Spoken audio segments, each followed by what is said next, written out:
Hi, welcome. It's Meredith. I'm here with our message for Thursday, the 27th of February, 2020.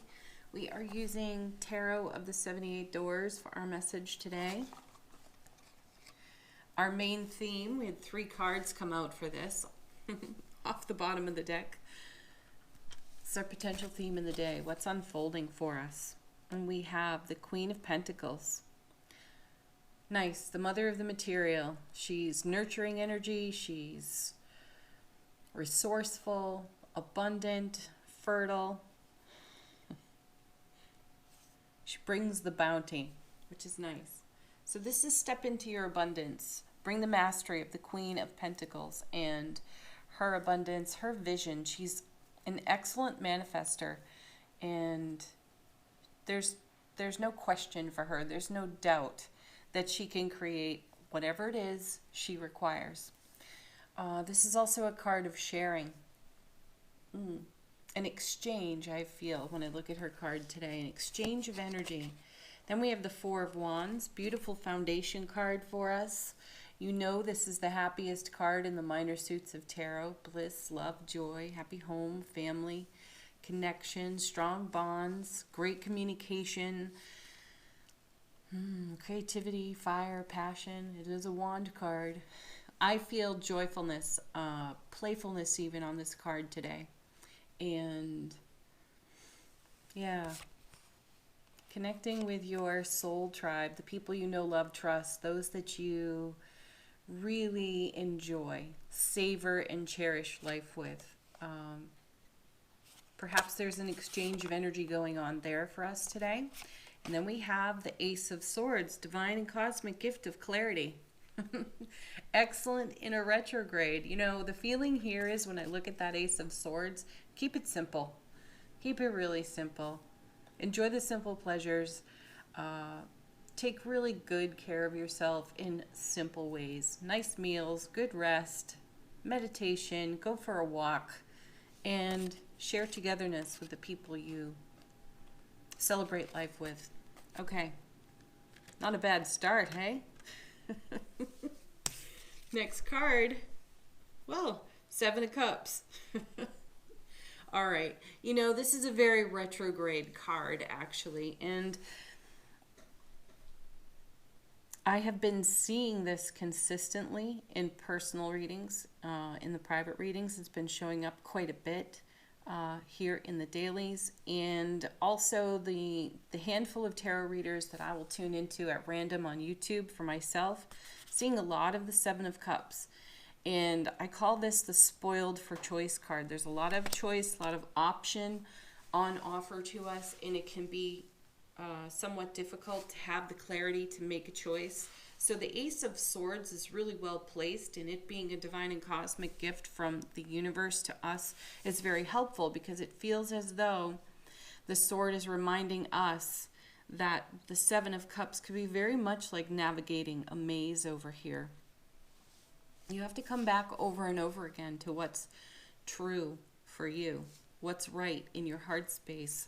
The Four of Wands, the Queen. You are the master of your kingdom, queendom, and you have built a Four of Wands foundation for yourself. So some retrograde energy may enter, may come through the doorway. You may feel like you're exploring the maze of your mind, but the reminder is whenever we see the 7 of Cups to come back to what's in our heart. And remember that 7 in tarot is heaven touching earth. That happens within us. What are we doing with the energy on offer to us? How are we navigating it? How are we investing it? And is it serving the present? Because this is a card of presence as well. Come back to your presence. The presence of the love that you are will sort any emotional confusion that you have by bringing you clearly into the truth and back to your foundation over here, so then you can continue to manifest in the way that elevates your frequency. Serves the ripple effect radiating out from you, right? Now, the 7 of Cups also recently, like the 7 of Swords, has been informing me. And this is a card where we can feed the ego or we can feed the spirit, our soul. So the reminder is to come back to your heart and soul. You are living the blessing of your heart and soul. This is a minor distraction in terms of choice. And my feeling here is you may not have to choose between one thing or another. All of it may be welcome, and all of it may have its own right timing. So it's not so black and white. It's not so cut and dry. You don't have to say yes to one thing and no to another. You can say yes to one thing or two things and say, that other part, that's for later. There's some other timing. There's some other development that has to go on there. So sometimes when we are overwhelmed by choice, we end up feeding the ego and doing some sort of justification story of why we're saying yes to something and no to another. And there's an invitation here for you to say yes to all of it and allow for its timing, the wisdom of its timing and development. Consider that. And then ask yourself, what have I not considered? And let the universe bring you some more clarity. Next card, Queen of Cups. Yeah, and allow your intuition, of course, to guide you. I love how it's done in this deck. You know, this is the tarot of 78 doors, and you don't necessarily see a door per se in the card, but she is the door. She's the queen of intuition, and she cares nothing of the material. And what's so beautiful about that in this reading is that we have the Queen of Pentacles. It's like saying the universe is saying to you, the material, the resource is covered. So don't spend too much energy on that. Know that your resources are there. They're flowing in. The Queen of Cups is emotionally awake, aware, and alert, and extremely intimate in her connection to her intuitive gifts. So she channels heart and soul here. And more than once recently, we have been encouraged to open up to the enlightenment of our own channeled messages. We saw it in yesterday's reading with the Hanged Man. So here we are with the Queen of Cups offering us the mastery of her emotional intellect, her expansive emotional intellect, and her intimate connection with all of her intuitive gifts. So when you bring this energy into focus for yourself, the Seven of Cups really does become vapor. You know, these are kind of like emotional phantoms that cloud the environment temporarily and obscure the horizon for us. And when that happens, we look inward to our intuitive blessings. And here's the doorway. It's been opened for us by the master of intuition herself in the tarot. Go there. Look for that light and go there. Next set we have Two of Cups. Oh, beautiful. Yeah. This is a joining together of two energies, and it may be in the realm of intuition and intellect for us today. And it is a reminder to you that you are your own best soulmate. And again, this is the energy that you have to offer. So you bring your soulmate self into celebrating life with the people you know, love, and trust. Cherish, savor, keep it simple, like I said earlier, or like the cards are encouraging from earlier. And coming with this is the Tower. You know, I'm starting to pick up another message here in the reading. The Seven of Cups. My feeling is, as this card has come to inform me, there are many different versions to the same story that we tell ourselves, especially if we find ourselves justifying a yes or a no within choice. When the ego gets a hold of it, when we feed the egoic energy, we can tell ourselves anything to make it fit, to make it feel right, make it sound right. At the heart of it, though, we know that it's lacking authenticity.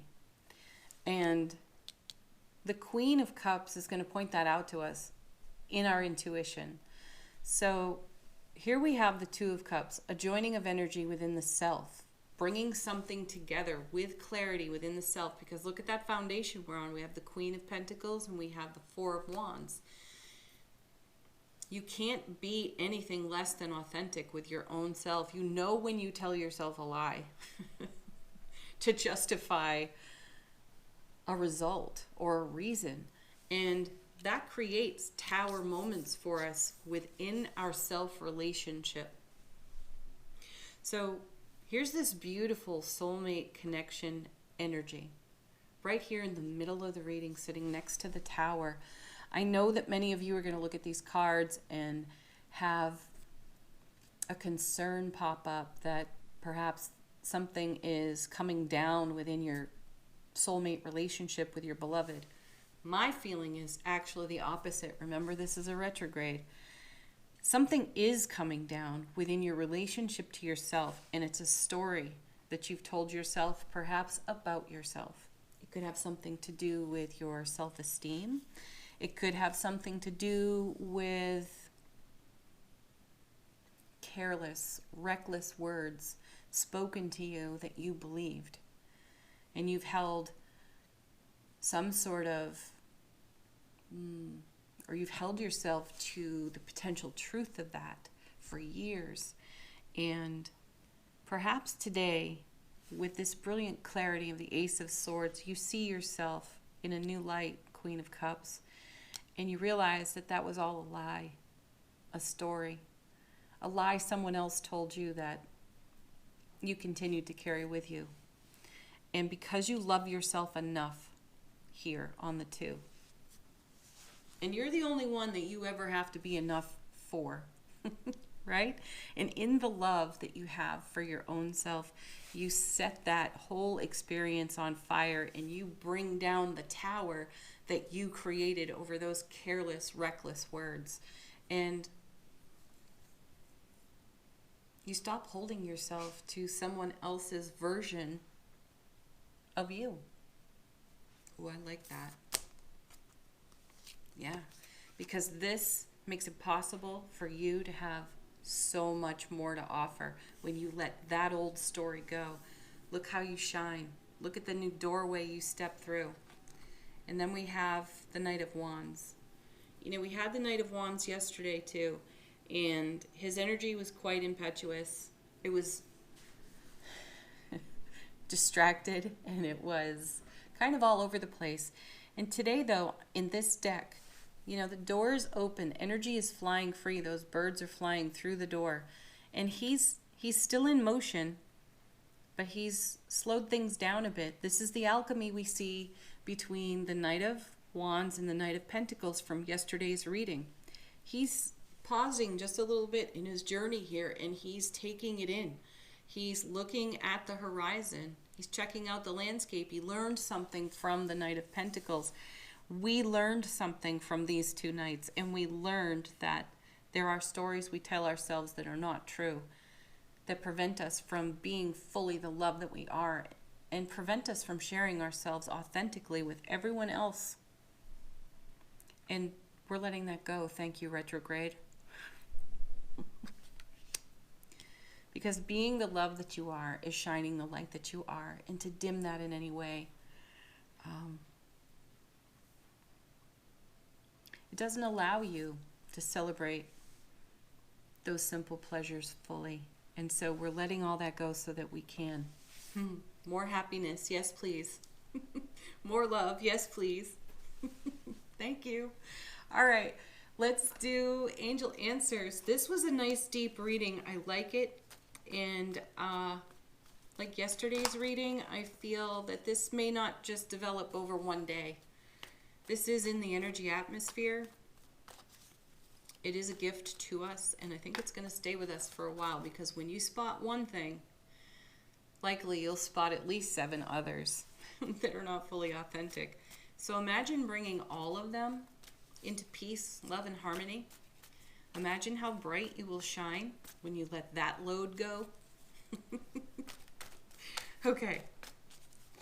If you have a question, ask it. Let the cards be a confirmation for you or a fresh message.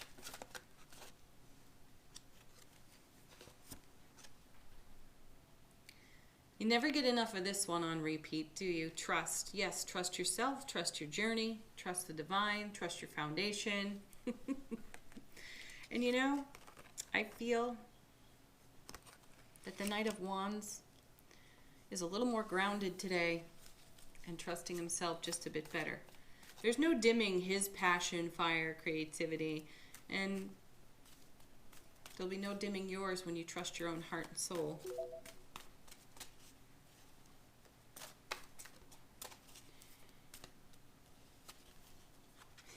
Another of our favorite repeats. Big happy changes. You know it. It's the happy that makes the change. And exactly, that's what's going on here. Right here in the Two of Cups in the Tower. There's a big happy change. So here's a personal note. I had a teacher in 5th grade. This is exactly the kind of thing I'm talking about here. I had a teacher in 5th grade announce in front of the whole class that I was terrible at math. And then she went over to the 4th grade teacher and got a 4th grade math book for me. So I believed her that I was really terrible at math. And I also felt embarrassed because it happened in front of my whole class. So I felt a little humiliated, but I carried that with me for a really long time. And I think sometimes I still do. I'll freeze when I have to do math in front of other people. By myself, though, I'm fairly decent with it. So that's the kind of thing that we can let go of. I know that's one small little nugget, but we all have those small little nuggets. We're going to liberate some careless thought or belief that someone else shared with us that we held on to. Contributed to our belief system that dimmed our light. That's what I feel. So make a big happy change there and trust yourself. All right, next card.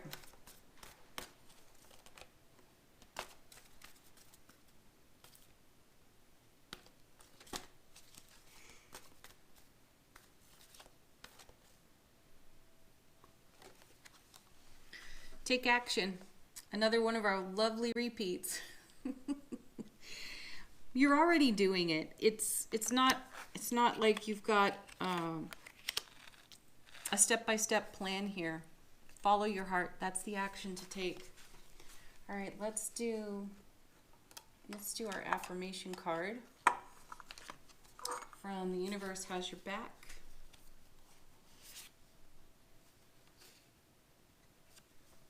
How sweet. The deck does it again. Sums up the whole reading. I am a spirit having a human experience, and I am here to get closer to love. Yes, and you're doing it right there in the Two of Cups by tearing down that tower of BS that was handed to you many times over. Let it all go. What a beautiful card for us. Okay, let's see what our spirit animal is today.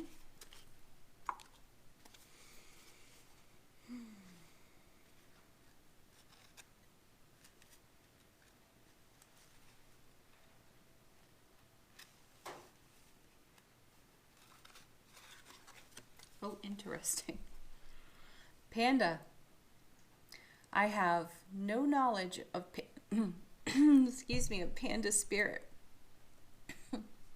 So check that out for yourself. What does Panda have to share with you today and to teach you today?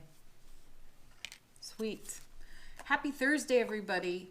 Make it a great one. Like, share, subscribe here on the channel. As always, leave a comment if it's in your heart to do so. Peace, love, blessings, joy, and cheers to the eradication of BS. Namaste.